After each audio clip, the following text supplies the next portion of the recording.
Hi, so in my last video, I shared with you a little bit about my own journey with my skin and where I feel my skill set came forward in terms of making things bespoke. And I guess answering the question, why do I tailor products for an individual? And the reason is because I know skin and have seen skin do multiple things all at once. I believe and have seen skin change on a daily, if not hourly basis for some clients. So it was really important for me to create products that don't just sort of, sit on my shelf and then just get pulled off and pulled together, that we actually create them for you. And we create them so uniquely that you will get the results you need, because it's feeding into the, why is your skin behaving this way? Are there certain triggers? Are there certain ingredients that you're responding to really well and sensorially?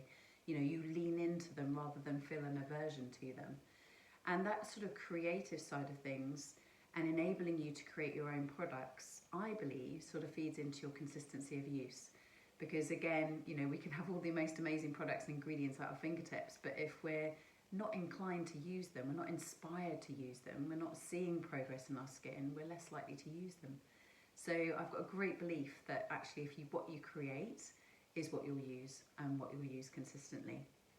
Now, when we think about the things that trigger our skin, we need to look quite wide, and I would express that in terms of your lifestyle. I think there is some acceptance that, we each live a certain way.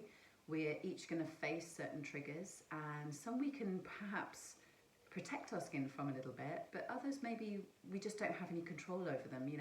We're in an office environment, for example, where the heating is whacked on really high and we don't get much natural light or natural air coming into the space that you're in, and that's quite difficult to manage unless you're the one with the desk by the window. Likewise, air conditioning. Maybe certain, dust environments, if you're working in sort of, all sorts of environments that can have lots of things attacking the skin, or you just work outdoors or you work indoors, that all of those things are going to sort of really feed into, what your skin gets up to and therefore what care it needs. And obviously, every day is different as well. The other thing to think about is kind of your lifestyle in terms of, do you smoke? Do you drink alcohol? Do you actually, not quite get around to drinking enough water for your skin?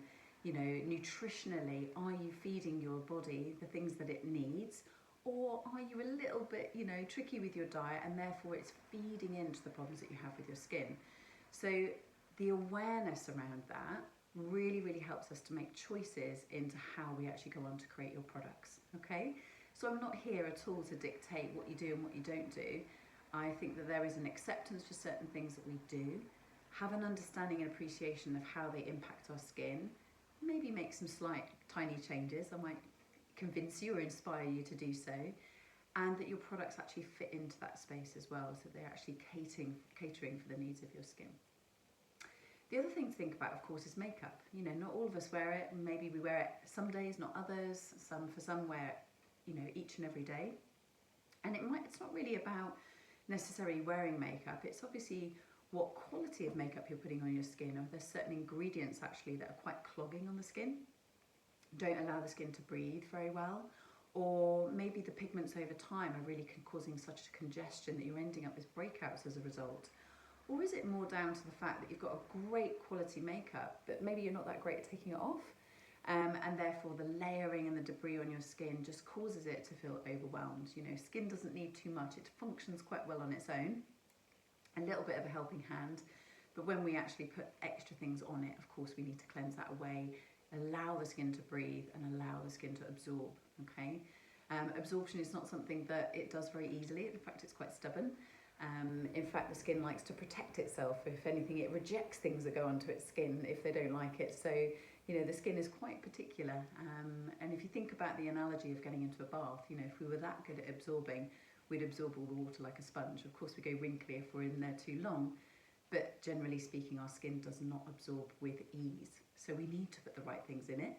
And we need to introduce the right things to our skin to actually get it to absorb and, work with it rather than sort of try to push things upon it and overwhelm the skin. So getting to know your skin is something we'll address on the workshops. Really, really key to get to know your skin, get to know the multiple things that it gets up to, so that you have a product and a routine that you can pull upon whatever your skin shows up like on that particular day. So come and join me, get to know a little bit more, know how to maximise your skincare, create it yourself with my guidance, and then you're more likely to use it.